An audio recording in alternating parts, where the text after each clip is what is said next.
Mabibi na mabwana, tunatumai mko wengi kutufata kwa mchana wa leo. Sijui kwako iko usiku ama asubuhi ama mchana, lakini tunawashukuru kuwa mko wengi sana kutufata katika hiki kipindi kia analize ya Simon Kazungu. Tunashukuru wale wote ambao waliweza kulike ama kupenda hiki kipindi yetu na kuweza kufata na kutapanya hii habari. Analize ya leo ni analize ambayo tutaifanya kwa point moja tu. Ni hii point ya kuweza kueleza juu ya matamshi ama discours ya Joseph Kabila Kabange usiku wa jana tarehe 23 mwezi wa 5 mwaka 2025. Joseph Kabila Kabange aliweza kupana tamshi yake ya karibu dakika 40 na akizungumzia hali ya Kongo. Na nini tutaweza kamata kama vile vitu ambavyo ni vya lazima ndani ya hii matamshi yake bwana Joseph Kabila Kabange.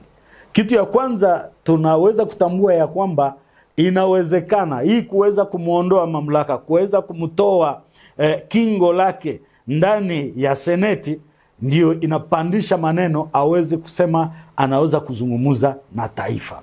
Na wakati amezungumuza, tulipenda tuchambue mambo mbalimbali ambayo aliweza kuizungumuzia. Kitu cha kwanza ambacho tumeshangazwa nacho ni wakati amezungumuzia hali ya Kongo na vitu ambavyo anaweza kuvitenda. Anafanya kitu ya kwanza ni kuweza kwanza kukritike ama kuweza kupana hali ya Kongo jana mbele yeye aingie kwenye uongozi wa nchi. Amepana hali ya Kongo namna yeye ameiongoza, amepana pia hali ya Kongo kwa leo namna gani imeongozewa. Ijapokuwa hakupana hali ya Kongo mahali ambako kunaongozwa na magaidi na wale wote ambao wanaendelea kutesa nchi yetu ya Kongo. Kitu ambacho kimenishangaza kia kwanza ni ya kwamba wakati anapana hali ya Kongo mbele yeye aweze kukamata pouvoir mwezi wa kwanza mwaka 2003, anaweza kuonesha ya kwamba inji wakati ya zamani ambayo alikuta ni inji ilikuwa inabomoka, inji ilikuwa haina uchumi, inji ilikuwa haina relation nzuri na wavaze, inji ilikuwa iko ndani ya dictatorship, inji ilikuwa ndani ya hali ya kijamii ambayo ilikuwa ya utata sana, inji ilikuwa vitu ambayo vyote vilikuwa si vizuri. Se trouvait en bien meilleur état qu'au moment de ma propre accession à la magistrature suprême en janvier 2001. Alors que j'avais trouvé un pays au bord de l'implosion, miné par une longue dictature et des guerres, sans institutions républicaines, économiquement en faillite et socialement déchiré. Bref, un pays dont l'incertitude de lendemain menaçait la stabilité de toute la région. Hii imetuuliza swali ya kwanza. Tumejiuliza ya kwamba je, huyu bwana namna gani anaweza kukritike, namna gani anaweza kuleta mambo kama haya, kuweza kutaya juu ya utawala wa mzee baba yake ambao tunamuita baba yake, sababu watu wengi wanasema, mara nyingine wanasema sio baba yake, mara nyingine yeye iko hivyo na hivyo. Lakini hii kritiki ambayo amefanya usiku kuonesha ya kwamba inaonekana kama yeye ndiye anakuja kama vile mtu ambaye ameshuka mbinguni kuleta suluhisho kwenye Kongo, na kuweza kuonesha ya kwamba ule ambaye aliongoza hata mbele yake ilikuwa ndani ya dictatorship, ilikuwa ndani ya vitu ambavyo havikuendeka, ekonomia haikuendeka, mambo mbalimbali haikuendeka. Amesahau yule ambao tumemuita askari wa people, yule ambao Laurent Desire Kabila, ambao watu walikuwa wanampigia mikono kuona namna gani anapigana vita na inji ya Rwanda, namna gani anapigana vita na zile inji ambazo zilikuwa zinavamia inji yetu. Lakini yeye Joseph Kabila Kabange, wakati analeta picha ya uongozi wa mbele, anaenda kuonesha kwamba hawa watu ambao waliongoza mbele, ni kusema mzazi wake ambao tunajua kama ni mzazi wake, ni mtu ambao alishindwa kazi, ilikuwa dictatorship, ilikuwa mambo mbalimbali.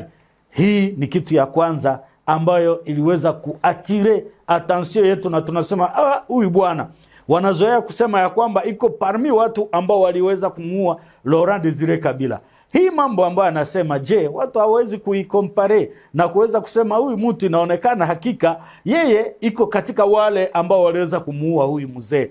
Sababu wakati anasema hata relation na nchi za kigeni ilikuwa ziko mbaya. Mimi nimekuja wakati nilikamata, nimerudisha nchi ndani ya limite zake zote, nimefanya relation mzuri, nimeacha hiki na kile, nimeacha hiki na kile.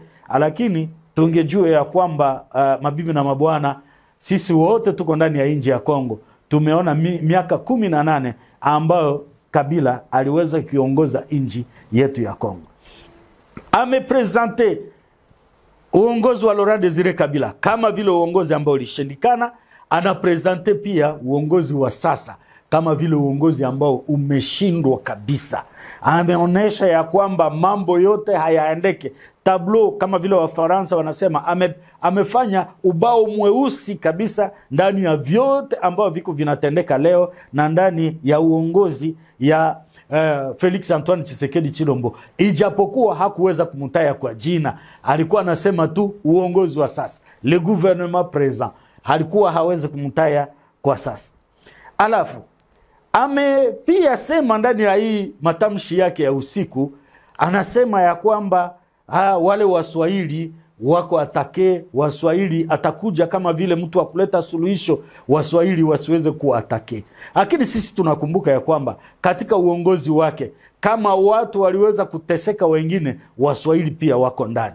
Tunajua namna gani aliweza kukimbizana na Moise Katumbi, hata kuweza kutafuta namna ya kumuua. Tunajua namna gani aliweza kukimbizana na Antipas Mbusa Nyamwisi. Tunajua namna gani Batonie Muyambo aliweza kufungiwa miaka ya kutosha. Tunajua namna gani wengine Waswahili kama vile Kamere ambao walimwambia hauruhusiwe kuweza kuita trupe za Rwanda ziingie ndani ya Kongo na ziweze kufanya mambo ambao wanataka bila kuweza kuikontakte, bila kuweza kuzungumza na parlement. Hivi vyote havisemee, lakini anakuja leo kama vile wakusemea Waswahili, kama vile kucontredire ama kuweza kuenda en dehors ya unité nationale ambayo iko nasema ndani ya discours yake. Alafu akisha kueleza haya maneno, aliweza kupana suluhisho. Na hii suluhisho anaitia ndani ya point 12. Hizi point 12 wakati unazisoma sio tofauti na zile ambao NGOs wanazipana. Ukienda ndani ya meetings kuma NGOs ama ma ONG, utaenda kuona ni hii tableau. Association za wamama ni hivi tu vyenye wanasema nitamaliza vita, nitafanya hivi, reconciliation nationale. Hizi pointi zote wakati unaenda ndani ya meeting ama mareunion mbalimbali, ni zile pointi zinazungumziwa tu. Nikisema hapa hakuna kitu kia mpya aliweza kueleza. Lakini mimi personnellement, mimi mwenyewe binafsi nimeweza kukerwa na nina masikitiko fulani. Na sikitiko langu la kwanza ni ya kwanza, kitu ya kwanza, hakuna pale ambako ndani ya hii dakika 44 ambao Joseph Kabila alizungumuza, hakuna kwenye anakondane agression, uvamizi wa Rwanda katika nchi ya Kongo. Hawezi kusemea ile maneno, inakuwa ya kwamba kama hii haiko njo solution, haiko njo problem kwa Kongo. Anazungumzia maneno yake, anazungumzia ya kwamba wamefanya hivi na hivi, lakini hakuna pale ambako ametaya Rwanda na ametaya pillage na massacre. Na ingekuwa mtu mwenye iko na busara kabisa, angeliweza kusema tufanye hata minute ya silence kwa wale wote ambao wamefariki, wamepigwa mabomu ndani ya makande deplace, watu ambao wameuawa, kuchinjwa kama vile nyama. Hakuna mahali ambako anasema hii. Lakini imenikera moyo, na kila Kongomani wowote ambao iko na akili anapaswa kuangalia kwamba huyu bwana hatujui ana mipango gani. Ingine kitu anajifanya kama vile wakusemea rebellion, wakusemea hawa magaidi ambao wako wanaua watu. Anaenda kusema mambo ya benki, kusema Goma, Bukavu hakuna benki, kama vile hajui ya kwamba hii iko rebellion na hatuwezi, government haiwezi kupana activity zote ziende zinatumika ili watu waende kujikuta ya kwamba rebellion ni kitu kizuri. Sherti kukue kitu ambayo kinaonesha ya kwamba rebellion ni kitu kimbaya, lakini anajifanya porte parole ya hii rebellion. Anasema pia ingine kitu ya lazima ambao sisi tulikuwa tumeisemea hata mbele. Amesema ya kwamba nitarudi Goma. Wabibi na mabwana, je, ulikuwa rais wa inji miaka 18, umetumika ndani ya inji imekupatia yote, wakati unataka kurudi Kongo tena unataka tu urudilie Goma? Goma kuna nini? Ni kusema watu wenyewe wako Goma, ni watu wake, wanazungumza vizuri, wana mipango katika hii inji. Anasema pia ndani ya hii diskuru yake ya kwamba yeye iko jeshi na hawezi kuogopa kifo. Je, anataka kutuintimidate sisi wa Kongomani? Anataka kutuonesha ya kwamba tuogope? Ni kusema atachukua tena silaha? Hii ndio anataka kusema kwetu? Hii ni madeception fulani fulani ambao tumeipata ndani ya matamshi yake Joseph Kabila Kabange kwa usiku wa jana.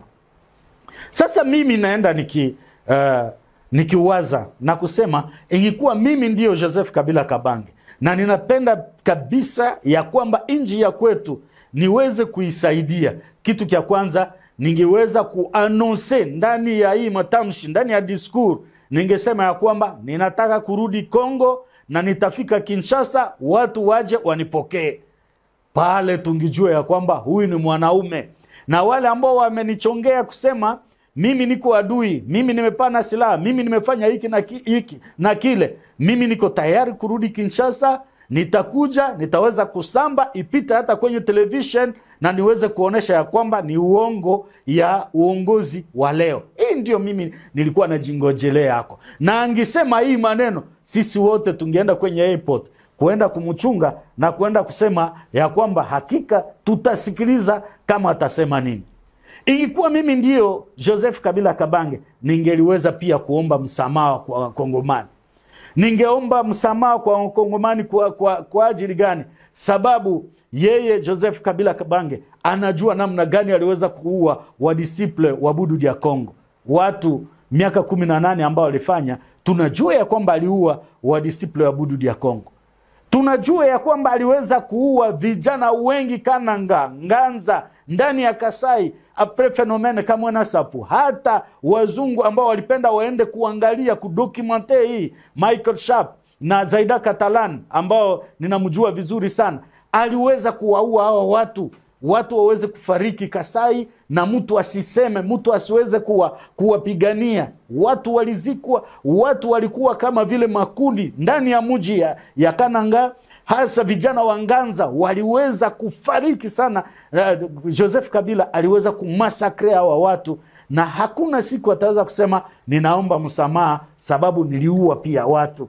Ingekuwa mimi ndio Joseph Kabila, ndani ya diskuru hii ningeomba pia msamaha kwa population ya Beni na Wanande wote, kuenda kuonesha ya kwamba ndani ya renye yangu niliweza kuwaua watu Wanande, na alisema hakika ya kwamba yeye iko na problema na Wanande na wataweza kumuona. Siku moja aliweza kuisema, mtaweza kunisikia mimi, mtaniona mimi, na aliweza kuirealize. Watu wamefariki Beni. Ametumia ADF nalu kama vile silaha ya kwake. Ameitumia ADF kuweza kuua watu Beni. ADF ilikuwa imewatatiza watu, mtu hawezi enda kushamba, hawezi fanya kitu. Lakini yeye tena ndio mtu mwenye alikuwa anachunga makamanda wa ADF hapa Kinshasa na kuwafinanse trupe fulani iweze kuwatesa watu na kuweza kuwamasakre. Lakini yote hawezi kuomba msamaha. Ingekuwa mimi ndio Joseph Kabila, ningeliweza pia kuomba msamaha juu ya utajiri ambao nimekuwa nao kuliko hata inji. Nilifika siku moja Kingakati, ilikuwa mara yangu ya kwanza, na nikaweza kurefleshir, kuona barabara namna ziko na goudron, kuona barabara namna zinatengenezwa, namna wanapanga kazi pale. Nikasema huyu bwana alikuwa tu na roho mbaya. Kwa nini hangeweza kupanga inji kama vile anapanga hapa kwake? Ni kusema yeye iko na intere yake personnel, lakini inji aliweza kuiachilia. Aeroport ya Njili aliweza kuiacha kama vile aliweza kuikuta, na pesa ambazo zilikuwa zinaweza kuireconstruct zikaweza kukuliwa, na mambo mbalimbali ameiacha kama vile aliweza kuikuta na kuharibu hata. Lakini wakati unaona namna gani anatengeneza mafere, namna gani anachunga manyama, amechunga simba kuliko watu. Ameacha simba za kwake Kingakati zinakula vizuri kuliko binadamu ambao wako ndani ya mji wa Kinshasa. Ndio hivyo ameacha inji. Hakuna mtu ambaye anaweza kutuambia mambo ingine, lakini ndio hivyo Joseph Kabila ameacha inji.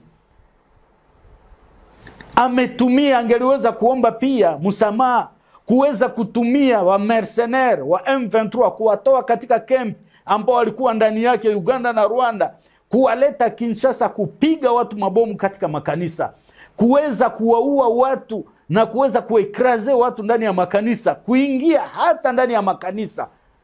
Lakini hii yote hakuna mahali ndani ya diskuru yake anaomba pardon.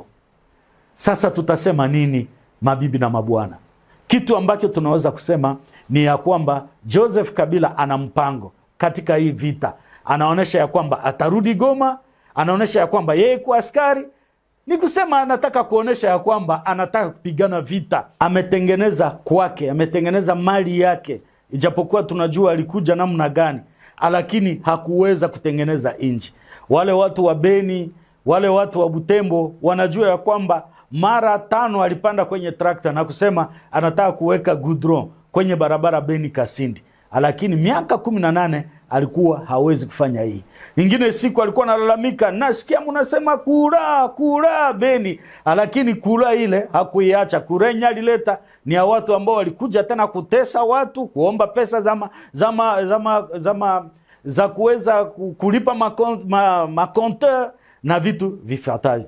Hivi bwana Joseph Kabila yeye alikuja ni kuweza kuharibu inji, na hakuna leson ambayo anaweza kutupatia leo. Angefika aweze kuzungumuza inji iweze kutumikiwa pamoja, lakini tunawaambia ya kwamba bwana Joseph Kabila ana mpango wake ni kuenda kuonesha inji za kigeni na watu wote ya kwamba conflict, probleme ambayo iko Kongo ni probleme ya Wakongole kati yao, na shetu wazungumuze kati yao. Akisahau, akiweka pembeni Rwanda na watu wake wa Rwanda na pia ambayo iko natendeka, anapenda watu wasahau ile, watu waweze kuona ya kwamba iko problem kati ya Rwanda na Kongo.